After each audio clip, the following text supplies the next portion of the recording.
Quand vous voyez quelqu'un qui a essayé de vous éliminer physiquement, vous voulez faire l'alliance avec. Même au sein de son parti, moi, je suis désolé. Je suis désolé. Vient Mafa, il n'est même pas parti. Il dit, mais c'est une histoire qui pouvait être faite en mars 2025. Vous vous rendez compte que Mafa ou Maman Eva Bazaïba vont encore faire une alliance comme ça avec M. Kabila. Cette rencontre, c'est une rencontre contre nature. C'est une distraction pour le peuple congolais. Les gens croient aujourd'hui, les 32 ans de Mobutu, 18 ans de Kabila, et ils veulent que Tshisekedi puisse porter ça. C'est de la malhonnêteté. Mais quand on infiltre les renseignements civils, militaires, tout ça les consorts, on nomme tous les militaires dans la chaîne de commandement. Parmi les gens qui sont le fossoyeur de l'armée et le fossoyeur de la République, qu'est-ce que vous allez vous attendre? Pas grand-chose. Parce que la guerre que nous connaissons aujourd'hui, c'est le même tempo. L'AFDL, c'est le même tempo. RCD, le 2 août 98, c'est le même tempo. CNDP, Kundabantoari, c'est le même tempo. Et le M23, c'est le même tempo. Ça n'a rien changé.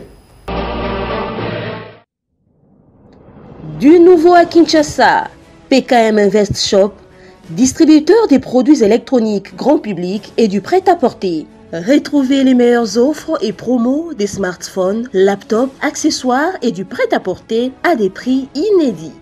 Nos adresses: commune d'Engaliema, avenue Colonel Mongiba, numéro 3, quartier Bassoko, référence rond-point magasin Kintambo, à côté de la station Total. Limité 7e rue résidentielle, place commerciale, voire l'immeuble à l'Italia. Pour tout contact, appelez au 085 016 33 65. PKM, c'est la qualité. PKM, c'est la différence. PKM, c'est la satisfaction.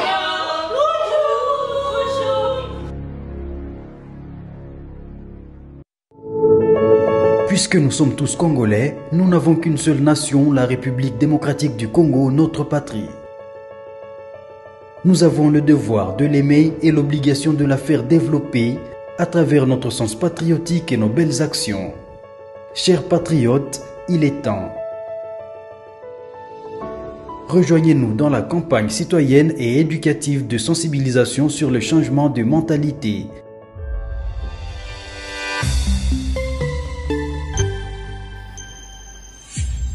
Zala, bon citoyen.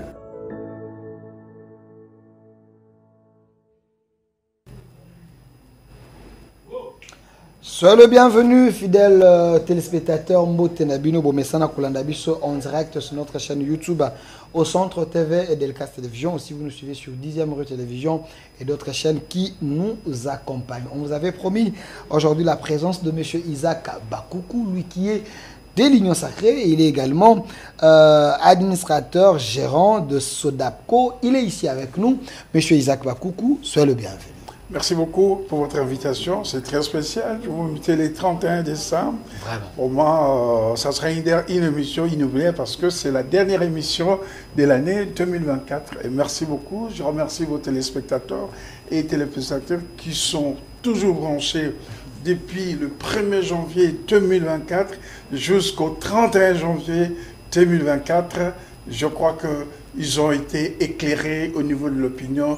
Davantage 2025 sera encore meilleur et je pense que Dieu va vous donner la force et va vous protéger pour continuer ce que vous êtes en train de faire comme un travail pour parler au nom du peuple congolais et parler pour la République. Merci à M. Isaac Bakoukou. Vous étiez l'un des meilleurs invités de l'année avec vos arguments. Le public vous apprécie beaucoup, mais cela ne nous empêche pas que nous puissions parler de l'actualité. Je souhaiterais que l'émission soit bilingue parce que c'est important par rapport à la thématique d'aujourd'hui. M. Isaac Bakoukou, Joseph Kabila, Katumbi se rencontrent. Est-ce cette rencontre est un élément déclencheur de la peur du régime? Vous savez, c'est malheureux et c'est triste. Et quand le président de la République prononce certains mots, il faut être très, très attentif. C'est pas en l'air que le président de la République sorte certains mots. Vous savez, M. Katumbi ne s'est pas rendu compte de la gravité de cette rencontre contre nature. Ça? Ah oui. C'est contre nature? Ah oui, c'est une rencontre contre nature. Ok. Et je vais vous expliquer. Il oublie les victimes collatérales qui ont perdu leur vie, qui ont perdu leur travail. Certains sont devenus handicapés parce qu'ils ont voulu dire le droit et ils ont voulu défendre la démocratie. Et si le président de la République a dit ce borderline, c'est avec raison. Un leader politique, il ne doit pas souffrir de la personnalité. Un leader politique ne doit pas être inconstant. Un leader politique ne peut pas être instable. Est-ce que vous avez compris pourquoi? Parmi les raisons que moi j'ai quitté l'ensemble pour la République. Et aujourd'hui, M. Katumbi, quand vous faites des analyses, il souffre du syndrome de Stockholm. Ça veut dire la victime vénère son bourreau. C'est ce qui s'est passé. En politique, on ne sommes pas des ennemis. Bien entendu, nous sommes des adversaires. Mais quel adversaire? M. Katumbi a été victime. La fameuse phrase « On m'a piqué une piqûre ». Il oublie comment il avait quitté la RDC. Il a été évacué par un avion médicalisé. M. Katumbi a été accusé d'avoir amené les mercenaires ici en RDC. Il y a eu des gens qui ont payé pour ça. M. Katumbi, à travers lui, on a privé les Congolais la validité du passeport semi-biométrique. Parce qu'ils savaient que M. Katumbi avait un passeport semi-biométrique. Et que si on passe au passeport biométrique, M. Katumbi pourrait circuler. 4. M. Katumbi a été empêché, laissé à la frontière zambienne, de ne pas venir déposer sa candidature. D'ailleurs, le garde des Sceaux de l'époque l'avait traité de disposer une nationalité étrangère, la nationalité italienne. Il y a eu un juge qui a été criblé de balles. Elle a été évacuée pour l'Afrique du Sud. Il y a Madame Chantal, la juge. Aujourd'hui, elle est en exil. Parce qu'elle a voulu rendre la justice. Elle a voulu dire le droit concernant la condamnation de M. Katumbi. Mais M. Katumbi ne se rend pas compte de ça. Bon sang. Il y a eu des gens qui ont été... Ils ont reçu le bal à bout portant. J'ai oublié le nom de ces juges-là qui a été allé se faire soigner en Afrique du Sud. Et c'est lui qui vous a reconnu comme Congolais, qui vous a donné la possibilité, parce que c'était son droit. Son droit était bafoué d'être Congolais. Son droit a été bafoué parce qu'il ne devait pas se présenter comme président de la République. Et lui-même, Katumbi, a dit « J'ai quitté Kabila parce que je savais que Kabila n'allait pas développer ce pays. » Le même Katumbi a dit, parce qu'il y a le VAR aujourd'hui, le même Katumbi a dit, il a tué à Beni. C'est l'incarnation du mal.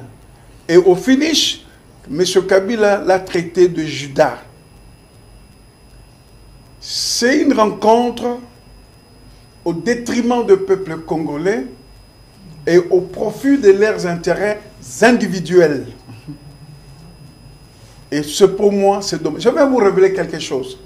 Un jour, j'étais sur le plateau des Canal Presse avec un certain Congolo, tout ça, du Congolo, comme ça. Le contexte du parti du débat m'avait permis de dire, voilà, le président Félix était un monsieur bien. Parce que si moi j'étais derrière, si moi j'étais à la place du président Tshisekedi, M. Kabila serait derrière le barreau. Mais un haut responsable, un haut cadre du parti m'a appelé. Je ne vais pas dire ce qu'il avait dit. Ce n'est pas sérieux, papa. Il y a des gens qui ont cru à ce monsieur. Et tout le problème que ce monsieur a connu avec M. Kabila. Et aujourd'hui, ils se mettent ensemble pour soutenir les gens qui ont pris des décisions radicales contre le pays. Mais, M. Jacques Bakoukou, mais vous étiez parmi ces acolytes, hein, parmi les gens qui ont accompagné Katumbi. Vous avez à défendre Katumbi. Qu'est-ce qui a fait qu'aujourd'hui, vous puissiez les présenter d'une autre manière? Parce que vous êtes l'un de cofondateur de l'ensemble. Je vais vous rappeler l'historique. Vous êtes la personne Je vais vous rappeler, j'assume, je vais vous rappeler l'historique. Moi, j'étais dans le Parti démocrate chrétien, cher à José Ndundo.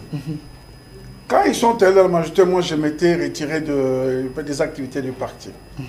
Quand ils ont quitté, j'ai récupéré les activités du parti. On a créé les G7. Les G7, après, c'est le RASOP. Les RASOP, le président Félix, c'est le président, Pierre Lumbi, c'est le vice-président, tout cela. Moi, j'étais chargé, secrétaire national, chargé de relations avec le parti Amis et Frères, raison pour laquelle j'ai eu des contacts aussi avec le président de RASOP de l'époque. Vous comprenez? Et puis, nous avons créé la Mouka. De l'autre côté, nous avons créé ensemble.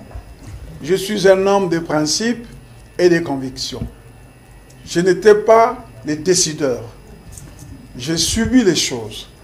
Et quand on a intégré l'Union sacrée, j'avais fait un ouf de soulagement. Au moins, ils ont compris.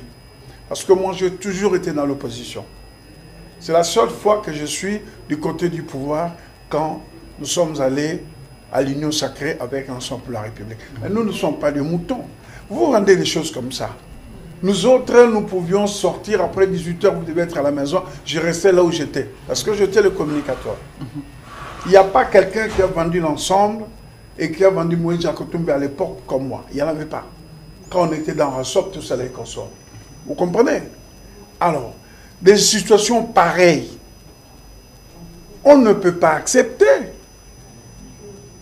Ils se rencontrent, ils se disent des choses et ils terminent en disant mais cette situation a amené les autres. Mais qui a déstructuré ces pays? Mais M. Isaac Bakoukou, si vous dites que c'est Katumbi et Kabila qui ont détruit ces pays, mais Kabila a travaillé avec Tshisekedi, Katumbi également a travaillé avec Tshisekedi, donc vous avez détruit ça ensemble, M. Isaac Bakoukou.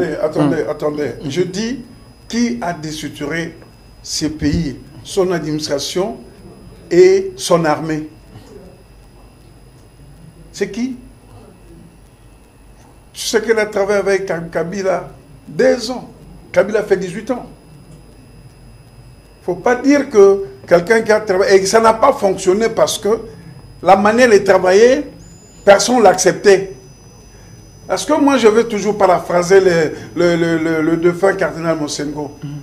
Au sein de ces gens-là, ils pensaient que la République était l'héritage que leurs parents, une plantation que leurs parents leur avaient léguée et ils ne pouvaient pas se permettre de tout. Aujourd'hui, il y a une petite purge, moi je veux que ça doit être davantage au niveau de l'armée. Qui a déstructuré notre armée? L'infiltration, les traîtres, tous les meilleurs officiers formés à l'époque de phase, où sont-ils? Les derniers Mamadou Namdala. Ils sont déjà fatigués. Bah, voilà. Fatigués, voilà. mais Donc, si vous regardez... Ils sont morts sous le régime de 18 ans de M. Kabila. Parce qu'il fallait éliminer le fort pour affaiblir l'armée congolaise. Tout le monde a dit, l'armée congolaise... Mais papa, l'armée congolaise a une histoire. Tu peux poser la question aux enfants, peut-être ils ont oublié Gambela, Birmanie, Assosa. C'est quoi? Ce sont les victoires de la force publique congolaise. Le Rwanda, qui a retiré le Rwanda sous le joug de l'armée allemande? C'est l'armée congolaise. Vous dites? Et, oui. Selon l'histoire? Bah oui. Qu'est-ce que vous croyez? Votre propre histoire à vous? Non, c'est pas mon... Non. Non.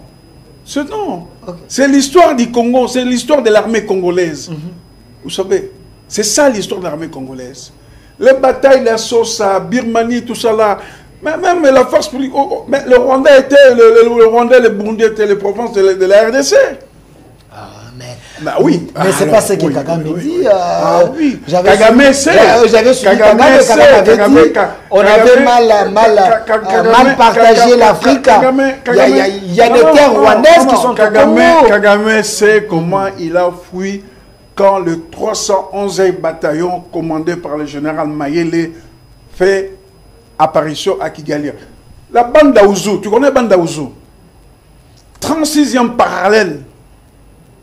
Où nous, quand nous sommes allés, les gens de l'opposition, les diasporas, on a rencontré Muammar Kadhafi avec mon grand frère Albert Petit et Bertin Mampaka, le président de l'Assemblée bruxelloise. Il dit, si moi aussi j'avais l'armée congolaise, j'allais conquérir toute l'Afrique. Parce qu'il a pu essayer. C'est pour ça que vous voyez les Tchadiens ont du respect et de la considération pour les Congolais. C'est ainsi qu'ils ont demandé au président de la République d'être le médiateur. Il a réussi le coup. Parce qu'ils connaissent la force de l'armée congolaise. Mais quand on infiltre les renseignements civils, militaires, tout ça les consorts, on nomme tous les militaires dans la chaîne de combattement. Parmi les gens qui sont le fossoyeur de l'armée et le fossoyeur de la République, qu'est-ce que vous allez vous attendre? Pas grand-chose. Parce que la guerre que nous connaissons aujourd'hui, c'est le même tempo. L'AFDEL, c'est le même tempo.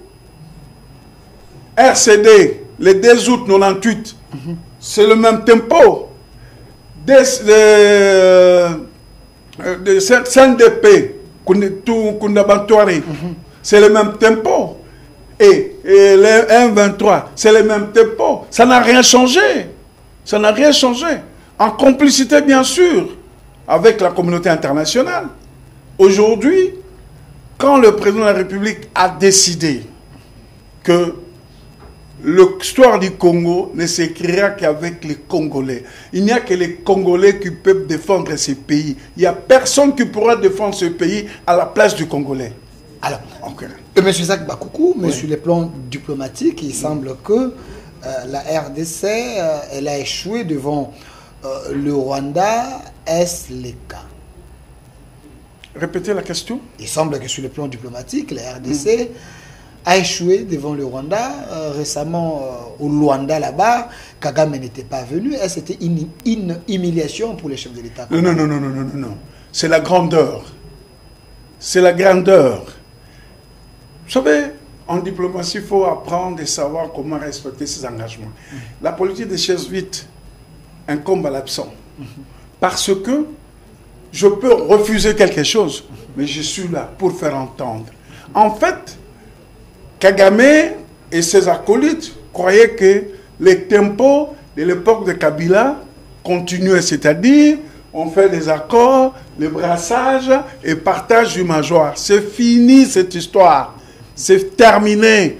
Nous avons honoré notre engagement et honoré le médiateur Lorenzo et honoré la communauté internationale qui tenait mordicus Washington, Berlin, Paris, Bruxelles, Londres.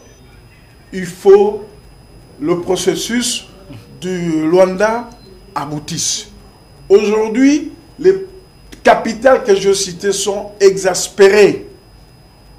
Et c'est pour ça que vous voyez, la donne a changé. Parce que les Congolais ne doivent pas, ou les Congolais ne doivent pas continuer à subir parce qu'ils sont Congolais. Parce que Dieu a fait que nous soyons des Congolais. Même les gens qui cachaient, qui ne voulaient pas citer, ils ont cité. D'ailleurs, je remercie l'ambassadrice des États-Unis aux Nations Unies, comment il a ramassé le membre du Conseil de sécurité et il les a cités. Un chat, c'est un chat. Alors, certaines personnes pensent que si vous suivez le langage des États-Unis et autres là, c'est une manière de nous endormir pour que nous puissions penser que nous sommes avec eux, du moment qu'ils sont en train de permettre que le Rwanda et le M23 d'avancer. Si vous avez suivi même France 24 et TV5, vous allez voir que leur manière de dire, de décrypter, ils sont en train de dire que le M23 avance. Non, non, vous savez, ce qu'il a oublié, il ignore que rien ne peut se faire en Afrique centrale sans la RDC. Rien ne peut se faire en Afrique de l'Ouest sans la RDC. Et aujourd'hui, la RDC tire les gens.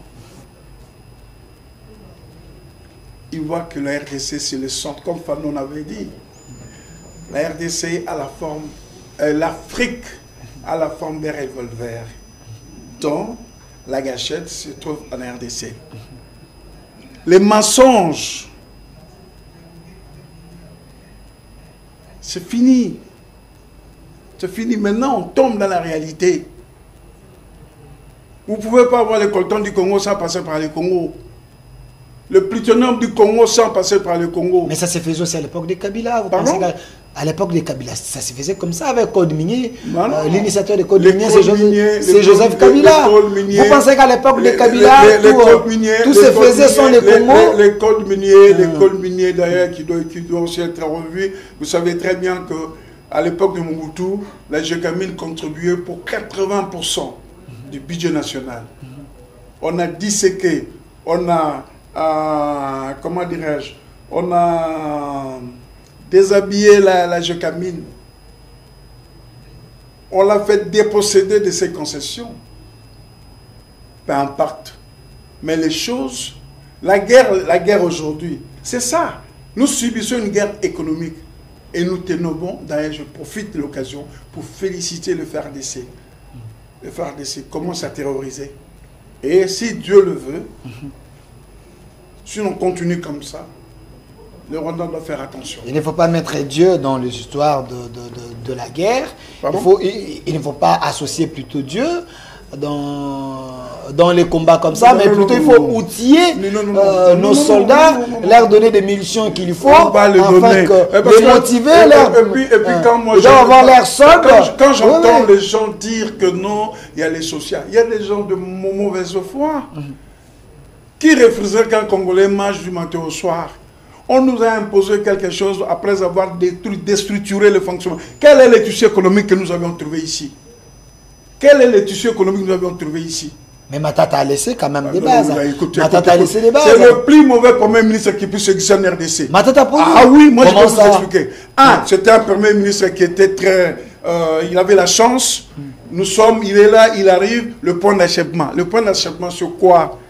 C'est l'annulation de la dette, alors que dans le budget, c'était prévu. D'ailleurs, Matata, il avait prévu pour les élections de 2007, chaque année, il devait verser 25 millions de 250 millions de dollars. Depuis la première année du budget, aucun rond. Alors que ça faisait partie de la loi des finances. C'était la violation de la loi des finances. 2. Le point d'achèvement. Il y a eu l'annulation de la dette. Mais c'était prévu que nous devons payer un montant chaque année pour payer la dette extérieure. Elle n'a pas payé. Il est parti de ce qu'on parle, il parlait de la croissance à des chiffres. J'ai toujours réitéré que la croissance, il n'y a que deux sortes, positive et négative.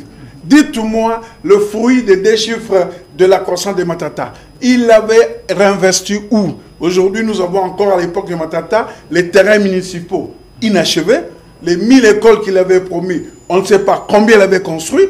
Le parc Bukanga Lonzo qui il portait dans son truc. Alors, il ne faut pas dire que il n'a pas laissé un tissu économique. Il n'a rien laissé. Il n'a rien laissé. Alors, le chef de l'État, à la fin de l'année, les gens devaient quand même être contents. Et aujourd'hui, j'apprends qu'il y a même les députés nationaux, ils ne sont pas payés jusqu'aujourd'hui. Mais ils ne sont pas payés jusqu'aujourd'hui. Mais c'est la période la plus difficile que nous traversons dans notre pays, en complicité de certains fils et filles de ce pays. Vous savez combien la guerre coûte à la République? Ne soyons pas aveugles. Ne soyons pas inconscients. En dehors du Rwanda, AFDC et l'M23, il y a d'autres miliciens. AFDC? Non, le truc de Nangala. AFC. AFC, le M23 et le Rwanda. Quand vous citez AFDC, il y a les vieux désolé, c'est un lapsus de l'AFC. Bon, ok. Et en dehors de ça, il y a d'autres miliciens. Vous savez combien coûte un Sukhoi? Parce que ce sont des trucs... Parce que les gens croient aujourd'hui, les 32 ans de Mobutu, 18 ans de Kabila, et ils veulent que Tshisekedi puisse porter ça. C'est de la malhonnêteté. Je vais vous donner un exemple. Gouverner, c'est prévoir, il ne faut pas pleurer. Non. Il ne faut pas pleurer, il ne faut pas pleurer. Au moins que vous avez la signature, vous avez... On n'avait pas prévu la guerre. On n'avait pas prévu la guerre. Mais Kabila aussi, sous Kabila, il y avait aussi la guerre. Il avait fini la guerre du M23, mais les Congolais mangeaient.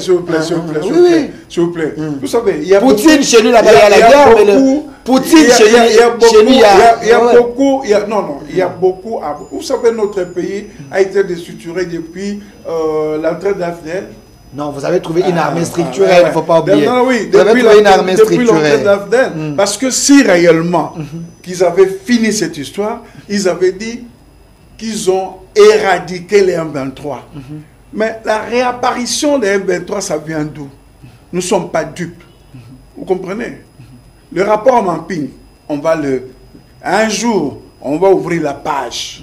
On va ouvrir la page. Mais moi, ce que je demande au peuple congolais, de voir, nous sommes victimes jusqu'à la moelle épinière. Il y a des gens qui ils tirent partout pour que le président Tshisekedi échoue. Malheureusement pour eux, c'est un homme de victoire, c'est un vainqueur. Et ils seront confondus. Vous comprenez? Quand vous voyez quelqu'un qui a essayé de vous éliminer physiquement, vous voulez faire l'alliance avec. Même au sein de son parti, moi je suis désolé. Viens Mafa, il n'est même pas parti. Il dit, mais c'est une histoire qui pouvait être faite en mars 2025. Vous vous rendez compte que Mafa ou Maman Eva Bazaïba vont encore faire une alliance comme ça avec M. Kabila? Katoum sait qu'il a dit de M. Kabila. C'est pour ça que je dis, il souffre du syndrome de Stockholm. Alors, M. Isaac Bakoukou, nous sommes presque à la fin de cette émission. Qu'est-ce que les Congolais doivent retenir de votre passage sur ces plateaux?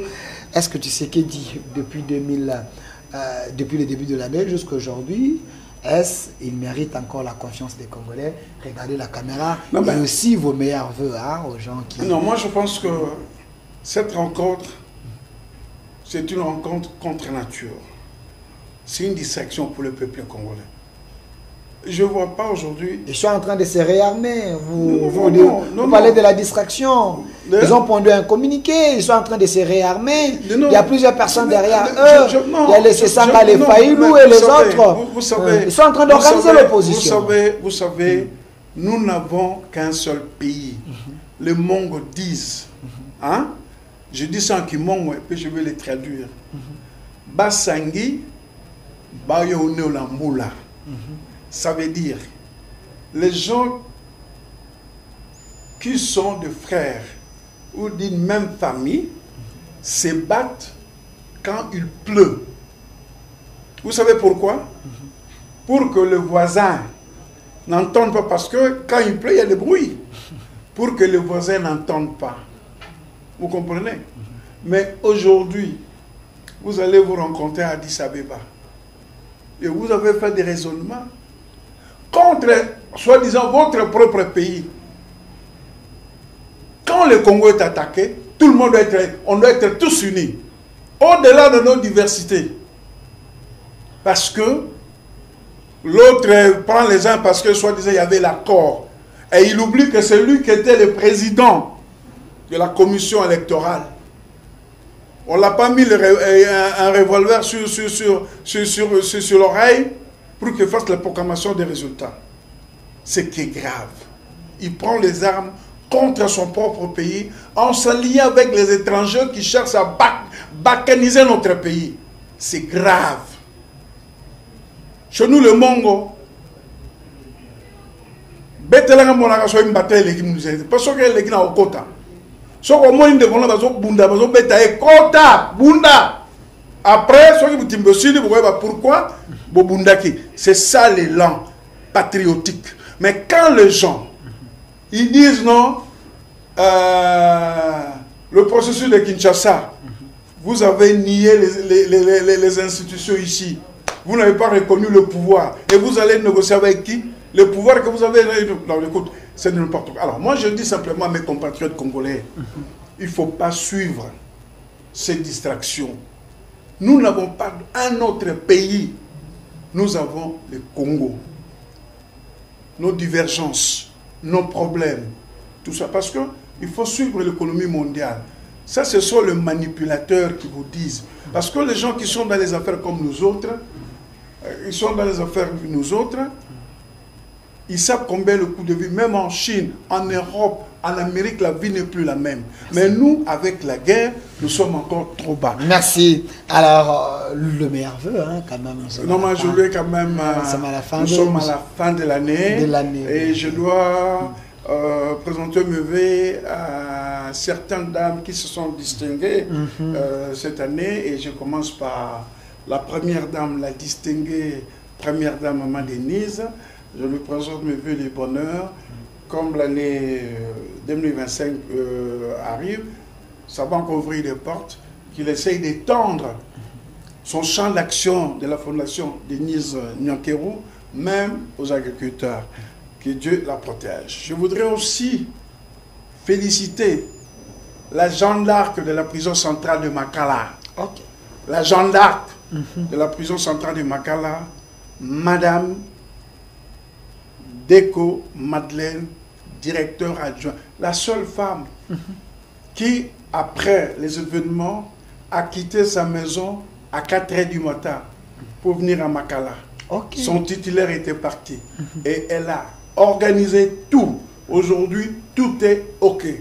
Je la remercie pour son courage. Il faut la féliciter, hein, parce qu'il n'y a pas tellement de femmes comme ça. Non, je vous dis, c'est grave, mais c'est un dossier qu'on va ouvrir plus tard. Elle a quitté sa maison, mère de famille, femme au foyer, directrice adjointe de la prison à 4 h du matin. Et depuis ces jours-là, jusqu'à il y a 3-4 jours, cette dame, son bureau était détruit, les greffes étaient détruits, tout était détruit. Et avec, bien entendu, l'appui du ministre et de sa directrice, Mme Lydia, des services pénitentiaires de la République, aujourd'hui, si vous allez à la prison de Makala, ce serait pas tout le monde à son bureau. Et je dis, je félicite le courage de cette dame. Ce sont des âmes exceptionnelles qu'on peut trouver, travailler dans le milieu carcéral. Je l'ai connue là-bas, je l'ai pris comme une assistante sociale, comme une psychologue, et vraiment une dame de cœur. Et pour terminer, je voudrais féliciter et encourager ma MDG, elle se reconnaît, la patronne des AVC Consult, Madame Janine Yanga. Elle est parmi les 100 femmes entrepreneurs influentes de la RDC, notamment avec votre voisin, la religieuse Florence Billet, la DG de l'ISAM, et toutes mes frères et sœurs, Iluando, Jean-Marc, Marc Kila, tout ça là. Merci. Et tout ça là. Merci. Et le gouverneur Bobo Boloko. Merci. Et mes frères Jean. Je les salue aussi. De Bandaka, de Bolomba, de Ingende, de Lukolela, Makanza, Bassankoussou. Tous nous devons être derrière la République et derrière la réforme constitutionnelle initiée par les chefs de Merci. l'État pour qu'on essaye d'arranger certaines choses dans notre constitution. Merci, M. Isaac Bakoukou, mais je ne peux pas terminer cette émission sans également souhaiter une fois de plus meilleurs vœux à cette grande dame. Je dis bien grande dame avec un cœur de mère, Madame Janine Yanga, une femme battante, compétente, une femme parmi les 5 meilleures femmes de la RDC. Je pense que Janine Yanga, elle est là parce qu'elle vient de passer dans de turbulences, mais elle a tenu parce qu'elle a un Dieu. Elle a un Dieu. Et je l'apprécie beaucoup, mais je ne peux pas aussi terminer.